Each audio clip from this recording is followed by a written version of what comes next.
Bom, pessoal, nesse vídeo eu vou mostrar a evolução das heresias na igreja.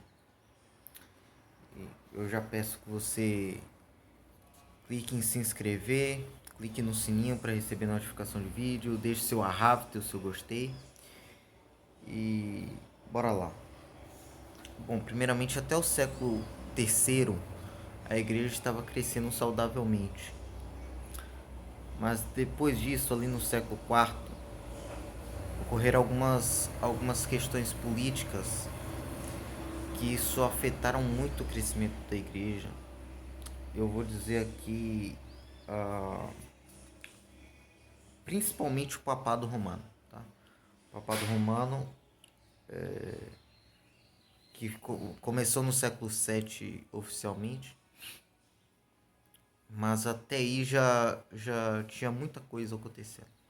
Então, assim, no ano 313, Constantino teve uma visão a qual Deus deu uma vitória a ele. E aí, depois disso, ele decretou que o cristianismo seria a religião oficial do Império Romano. E, e aí ele deixou de ser não só o líder do maior império do mundo, como também líder do cristianismo. Mas antes disso já estava acontecendo. Então, algumas heresias. Então, heresias assim, eu vou mostrar aqui elas acontecendo até 1500 e alguma coisa antes do início da Reforma Protestante, tá? Porque até aí é o que interessa mesmo. Porque até aí a igreja era uma coisa só. Embora houve o grande cisma ali separando a igreja católica da igreja ortodoxa, mesmo assim, aqui no mundo ocidental, né, a igreja era uma só. Então, no ano 300 foi instaurada a oração pelos mortos e o sinal da cruz.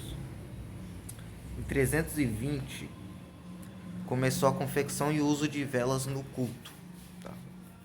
Até hoje, você vai numa igreja e você encontra as velas. Né? 375 começou a adoração a anjos e santos e o uso de imagens. 394 começou a missa. Todos os dias havia missa, que é uma repetição do sacrifício de Jesus. No ano 500, os padres se proclamaram sacerdotes.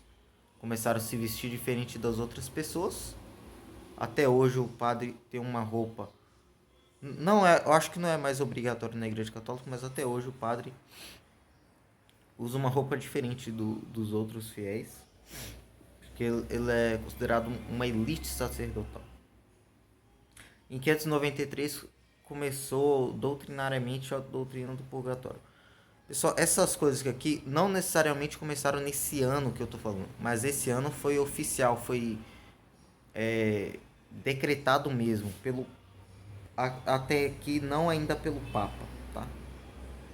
Mas em 593 é oficial o ensino do purgatório. O purgatório é um lugar intermediário entre o céu e o inferno, tá? A pessoa morre, em vez dela ir para o céu, para o inferno, vai para o purgatório. E aí, dependendo das orações feitas aqui na Terra, das missas, ela vai para o céu ou não. Em 600, a instalação do latim nos cultos, tá? Não importando se as pessoas entendiam ou não, os cultos eram feitos em latim. A oração era feita a Maria. Já havia oração a Santos, mas agora era uma oração dela como mediadora entre Deus e os homens, tá? Então as pessoas oravam a Maria ao invés de orar diretamente a Deus. Em 607 foi instalado o papado romano, né? Quando o bispo de Roma se declarou bispo de toda a igreja no mundo inteiro. Em 786 começou o culto, a adoração à cruz, às imagens e a relíquias sagradas, tá? Como ossos de santos e coisas sagradas, coisas santas que, de acordo com a igreja, foram usados em algum momento sagrado. Tá? Em 850, a água benta para consagrar as coisas. Em 995, os santos passaram a ser canonizados, os santos mortos. Em 1079, foi obrigatório o celibato dos sacerdotes. O celibato é um voto que o sacerdote faz, os padres fazem para não se casar, não contrair matrimônio, nem formarem família. Em 1090, o rosário, aquela oração motorizada do Pai Nosso e de Ave Maria. Em 1184 foi instalada a Santa Inquisição, o Santíssimo Ofício da Inquisição, que mais tarde vieram proibir alguns livros, mais tarde começou a caça às bruxas, pessoas serem queimadas, afogadas por não concordarem com o ensino da igreja. Em 1245, a doutrina da transubstanciação, que é a doutrina de que o pão e o vinho da ceia, eles se transformam literalmente no corpo e no sangue de Jesus, ali é real, e a confissão de pecados ao padre como obrigatória para perdão de pecados. A pessoa não teria perdão de pecados se não confessar ao padre, e se o padre não autorizasse o perdão dos pecados. Em 1129, houve a proibição da Bíblia, na qual ela entrou no index dos livros proibidos pela igreja. Alguns livros, inclusive a Bíblia, era proibida para leigos. Em 1251, foi instaurado o escapulário. Em 1414, o vinho foi proibido na ceia. Tá? Até hoje, na Igreja Católica não se usa vinho, se usa apenas a hóstia, eu acho que somente o padre pode usar o vinho, que é proibido porque foi uma ordenança de Jesus usar o vinho. Não é necessário ser o vinho, né? Muitas igrejas usam suco de uva, mas eu não acredito que seja obrigatório o vinho ou pão, até porque são simbólicos na minha opinião. Mas foi proibido. Foi ordenado, tem que ser alguma coisa que simbolize o corpo e o sangue de Jesus. Em 1439 começou a doutrina dos 7 sacramentos, além do batismo e a ceia. E a partir daí começou que chegou o auge, né? No século XVI, quando veio a construção da Basílica de São Pedro. Aí a igreja precisava de dinheiro e aí estabeleceu a indulgência. A indulgência era um documento de perdão de pecados. A pessoa que tinha esse documento assinado pelo Papa, quando ela morria, ela não ia para o purgatório, ela ia direto para o céu, porque todos os pecados dela estavam perdoados. E, obviamente, ela era comprada. E foi a partir daí que Deus deu um basta. E aí, certa vez, um monge de Wittenberg, uma cidade no interior da Alemanha, ele foi para Roma, como era obrigatório que os monges fossem, e lá ele teve acesso à Bíblia, e tendo acesso à Bíblia, ele